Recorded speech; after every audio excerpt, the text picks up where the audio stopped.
সারা বাংলাদেশের মানুষ তাকে চিনে একজন জ্ঞান পাপী হিসাবে। আমাদের দাবির প্রেক্ষিতে খায়রুল হককে গ্রেফতার করা হয়েছে। বাংলাদেশের বিচার বিভাগে এমন একজন ব্যক্তিত্ব পেয়েছিল দেশের মানুষ, যিনি মোর ক্যাথলিক দেন পোপ, অর্থাৎ শেখ হাসিনার চেয়ে বড় আওয়ামী লীগের ছিলেন এই অবিচারক খায়রুল হক। সারা বাংলাদেশের মানুষ তাকে চিনে একজন জ্ঞান পাপী হিসাবে।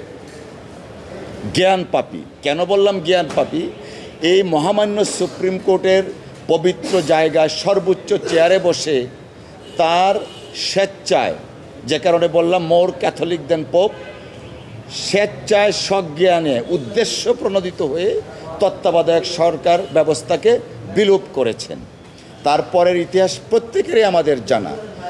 এই শেখ হাসিনার পতনের পর 5ই আগস্ট পতনের পর আমি এই জায়গায় দাঁড়িয়ে আপনাদেরকে বলেছিলাম যে খায়রুল হকের এমন বিচার হওয়া উচিত যেন ভবিষ্যতে বিচারাঙ্গনে আর নতুন কোনো খায়রুল হকের জন্ম না হয়। বসুন্ধরা টিস্যু, অশুদ্ধতার বিরুদ্ধে এক বিন্দুও ছাড় নয়। পরবর্তীতে জানেন, আনফর্চুনেটলি বর্তমান শাসক গোষ্ঠীর গাফিলতি বা অনিচ্ছার কারণে দীর্ঘদিন খায়রুল হক গ্রেফতার হয়নি, যে কারণে আমরা বাংলাদেশ জাতীয়তাবাদী আইনজীবী ফোরামের পক্ষ থেকে বিভিন্ন কর্মসূচি নিয়েছিলাম।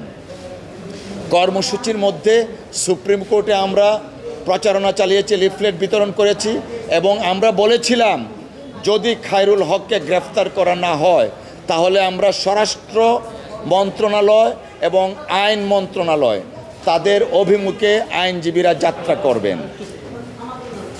আমাদের দাবির প্রেক্ষিতে খায়রুল হককে গ্রেফতার করা হয়েছে। আইনজীবী সমাজ আশান্বিত, সন্তুষ্ট বলছি না, আশান্বিত। তখনই সন্তুষ্ট হবে যখন খায়রুল হকের দৃষ্টান্তমূলক শাস্তি হবে, তখনই সন্তুষ্ট হবে যখন এই খায়রুল হকের শাস্তি দেখে বর্তমান এবং ভবিষ্যতের কোনো বিচারক খায়রুল হক হওয়ার চেষ্টা করবেন।